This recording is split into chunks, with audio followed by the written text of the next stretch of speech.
여러분, 한 주간 잘 지내셨나요? 자, 이제 지난 시간에 이어서 이제 6주차입니다.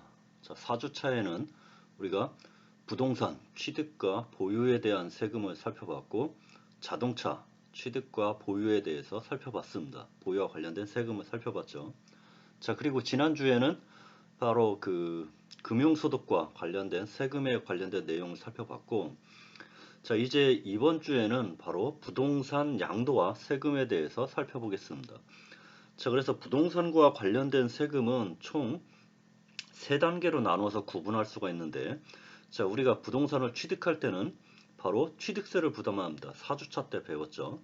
자, 그리고 부동산을 보유하면 지방세로서 일단 지방자치단체에 소재하고 있는 부동산에 대해서 재산세를 부과를 하고, 1차적으로 재산세를 부과하고, 자, 그러고 난 후에 전국에 있는 부동산을 합쳐서 일정 금액이 초과하게 되면 바로 종합부동산세인 국세가 부과된다고 얘기를 했습니다. 자, 이렇게 부동산을 취득해서 보유하는 기간 동안에 취득세, 그 다음에 재산세, 종합부동산세, 즉 보유세인 부동산을 보유함에 따라서 부과되는 재산세와 종합부동산세를 납부를 하고, 이제 최종적으로 부동산을 양도하는 단계에서는 바로 양도소득세라는 세금이 부과가 됩니다. 자, 그래서 이번 주는 바로 이 부동산 양도와 관련된 세금으로서 양도소득세에 대한 내용을 한번 살펴보도록 하죠. 자, 그러면 양도라는 개념이 무엇인가에 대해서 살펴보겠습니다. 자, 양도라는 것은 이렇게, 자, 부동산이 이전을 했을 때, 자, 부동산을 누군가한테 넘겨줬을 때, 자, 이 부동산이 대가를 받고 넘겨줄 수도 있고 무상으로 넘겨줄 수도 있습니다. 자, 그래서 이 대가라는 것은 부동산을 넘겨주고 무언가 다른 대가를 받는 거죠. 자, 그 대가가 현금일 수도 있고, 자, 현금일 때는 바로 매도를 통해서 받는 현금, 또는 A라는 부동산을 넘겨주고 B라는 부동산을 받을 수 있죠. 자, 이것을 교환이라고 얘기를 하는 겁니다. 자, 그리고 법인을 출자를 할 때, 자, 우리가 법인을 만들기 위해서는 특히 이제 주식회사를 만들 때는 출자를 해야 되는데 보통은 현금으로 출자를 합니다. 자, 그런데 현금으로 출자를 하지 않고 부동산을 출자를 하죠. 자, 주식회사를 설립하면서 출자로 부동산을 출자를 합니다. 자, 그리고 법인에 대한 이런 부동산 출자, 자, 현금 출자가 아닌 이런 물건으로 출자를 한다고 해서 현물 출자라고 얘기를 합니다. 자, 그러한 현물 출자를 통해서 이 주주는 무엇을 받냐면 바로 법인의 주식을 받죠. 자, 그래서 A가 B라는 법인을 설립하면서 B라는 법인의 부동산을 현물 출자를 하면서 부동산을 넘기고 그 대가로 B법인의 주식을 받는 겁니다. 자, 이렇게 대가 관계가 있는, 자, 대가 관계가 있으면서 등기 등록과는 상관이 없습니다. 등기 등록과는 상관없이 이런 매도라든지 교환이라든지 또는 법인에 대한 현물 출자 등, 즉 대가 관계를 통해서 그 자산이 유상으로 사실상 이전되는 것을 양도라고 얘기를 하는 겁니다. 자, 그러면 이러한 양도에 여러분들 부담부 증여도 포함된다고 그랬는데, 자, 그러면 이 부담부 증여라는 것은 무엇이냐? 자, 바로 이 배우자 및 자녀에게 부동산을 증여할 때 전세보증금이라든지 아니면 주택담보대출 등 부채를 포함해서 증여를 하는 경우가 있습니다. 자, 그래서 뭐 10억의 재산이다. 그러면 이 10억 중에 5억은 담보대출이다. 자, 그러면 10억을 증여하면서 이 5억 원의 담보대출까지 그대로 승계하는 것을 우리가 부담부 증여라고 얘기를 하죠. 자, 그래서 증여자의 채무, 전세보증금이라든지 이 주택담보대출, 자, 이러한 것을 수증자, 증여자라는 것은 증여를 합니다. 자, 그래서 A가 B한테 증여를 하죠. 자, 그러면 증여를 하는 A를 증여자라고 얘기를 하고 증여를 받는 B를 수증자라고 얘기를 하는 겁니다. 자, 그래서 이러한 증여자의 채무를 수증자가 인수하는 부분은 그 자산이 사실상 유상으로 이전된 걸로 보는 거죠. 자, 10억의 부동산 중 5억의 주택담보대출이 있다. 자, 그러면 이 5억의 주택담보대출을 수증자가 인수를 하게 되면 증여자는 주택을 수증자한테 넘기면서 그 대가로 바로 자신의 채무, 즉 주택담보대출을 갚아야 될 의무가 사라지기 때문에 결국 주택을 넘겨주고 그 대가로 주택담보대출한 상환 의무가 없어져 버렸기 때문에 대가관계가 있는 겁니다. 자, 그렇기 때문에 이렇게 수중자가 인수한 이 채무 부분, 증여자의 채무 부분은 바로 유상으로 이전된 것으로 봐서 양도소득세가 과세되는 거고 나머지 부분은 증여세 과세 대상이 되는 겁니다. 자, 이렇게 양도소득세라는 것은 결국 이런 부동산 등 과세 대상의 이런 양도를 통해서 바로 양도 당시와 취득 당시의 가치의 차익, 즉 양도가액과 취득가액의 차익에 대해서 차익에 해당하는 이러한 양도소득 또는 뭐 자본이득이라고 하는데, 자, 이러한 양도소득을 과세 대상으로 해서 부과하는 세금을 바로 양도소득세라고 얘기를 하는 거죠.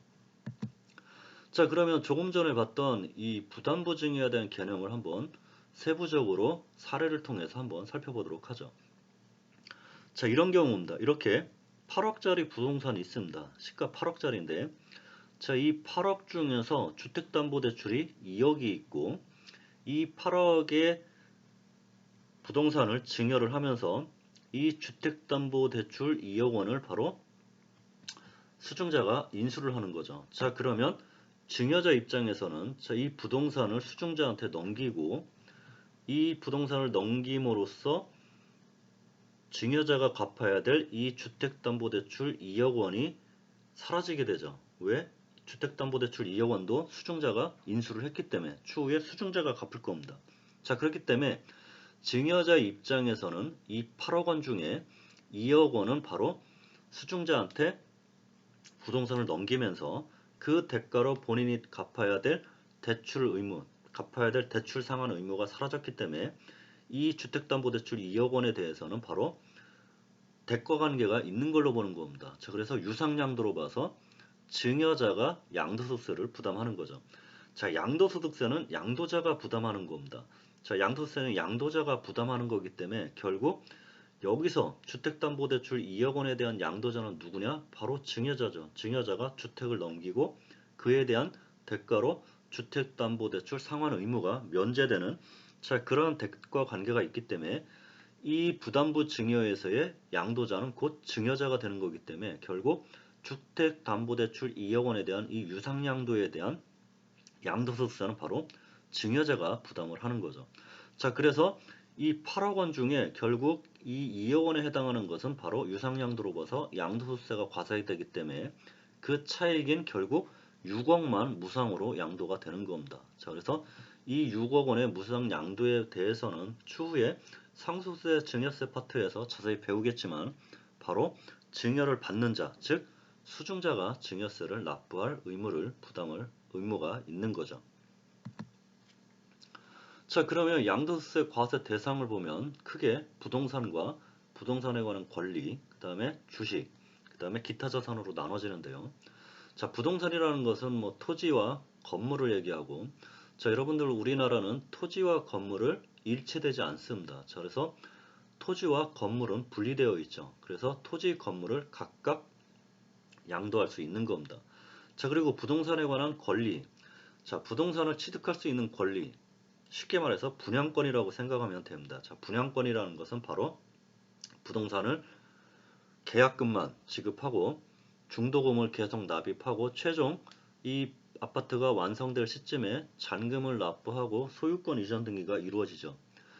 자, 그러한 계약금을 납부하고 소유권 이전, 잔금 납부하기 전 단계에서 양도하는 것을 바로 부동산을 취득할 수 있는 권리를 양도한다고 얘기를 합니다. 즉 쉽게 얘기해서 분양권 양도라고 얘기를 하죠.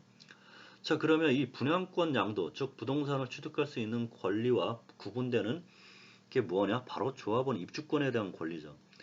자, 크게 의미를 부여를 하면 이 조합원 입주권도 부동산을 취득할 수 있는 권리에 해당이 되지만 이 조합원 입주권에 대해서는 약간 다르게 취급하는데, 조합원 입주권 자체에 대한 세금에 부과를 했을 때 이것은 주택에 대한 세율을 적용을 하고 주택에 해당하지는 않지만 주택수에 포함이 돼서 이 주택수, 다주택자에 대한 중과제도에 영향을 미칩니다. 자, 그래서 이러한 조합원 입주권은 바로 재개발이라든지 재건축을 통해서 받는 조합원 입주권을 말하는 거고, 그것을 제외한 나머지 것들의 부동산 계약을 취득하고 잔금 납부해서 부동산 소유권 이전 전에 넘기는 것은 바로 부동산을 취득할 수 있는 권리라고 얘기를 하는 겁니다. 자, 그리고 지상권이 나옵니다. 지상권이라는 것은 자, 토지를 임대를 할 수 있습니다. 자, 그래서 토지를 그냥 임대하는 것은 우리가 민법상 채권이라고 얘기를 하는 겁니다.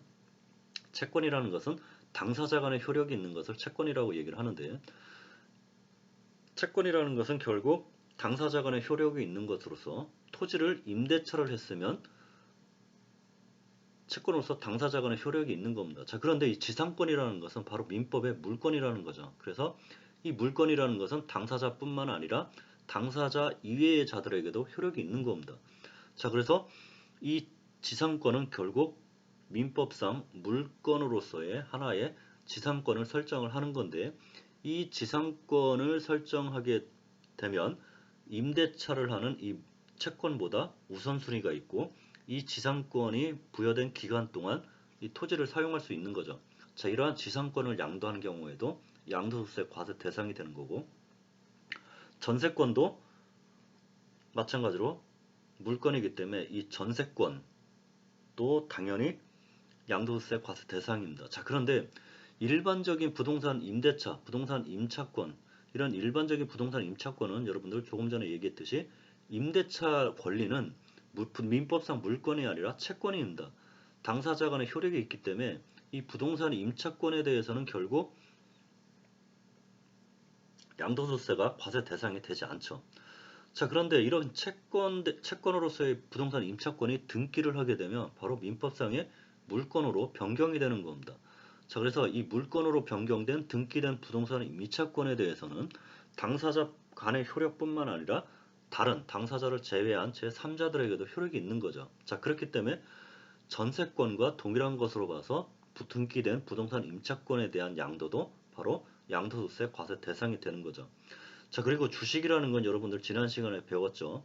자, 상장법인의 주식으로서 대주주가 양도하는 주식, 그 다음에 증권시장을 통하지 아니하는 주식거래, 장외 주식거래고, 자, 그 다음에 비상장 주식의 양도에 대해서는 바로 양도소득세가 과세된다고 지난 시간에 배웠습니다.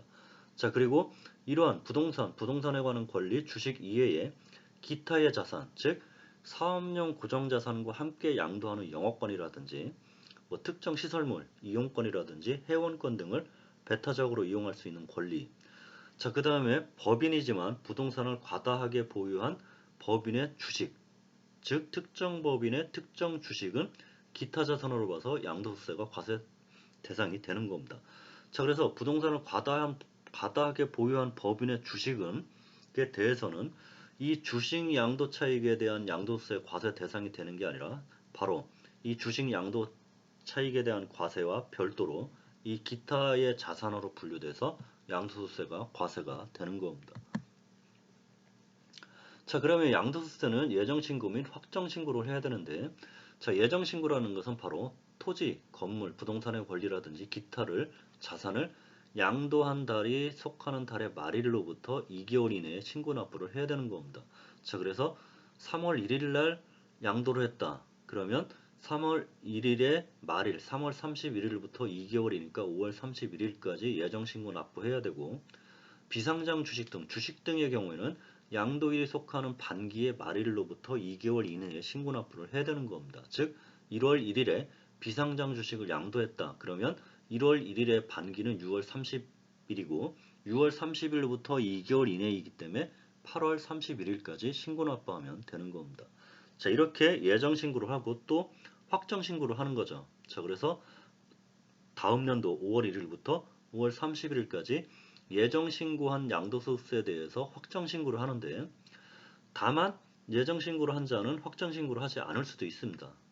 자, 그렇지만 예정 신고를 했더라도 이 누진세율 적용 대상 자산에 대해서 예정 신고를 2회 이상 하는 경우 등에 대해서는 반드시 확정 신고를 해야 되는 거죠. 자, 그렇지만 예정 신고도 2회 이상 하더라도 예정 신고할 때마다 계속 합산해서 누진세율로 적용해서 이미 예정 신고를 했다 하면 확정 신고를 하지 않아도 되는데, 자, 예정 신고를 2회 이상 하는데 합산해서 하지 않고 각각의 신고를 했다 그러면 그 합산해서 신고해서 정산을 해야 되는 확정 신고 절차를 거쳐야 되는 겁니다.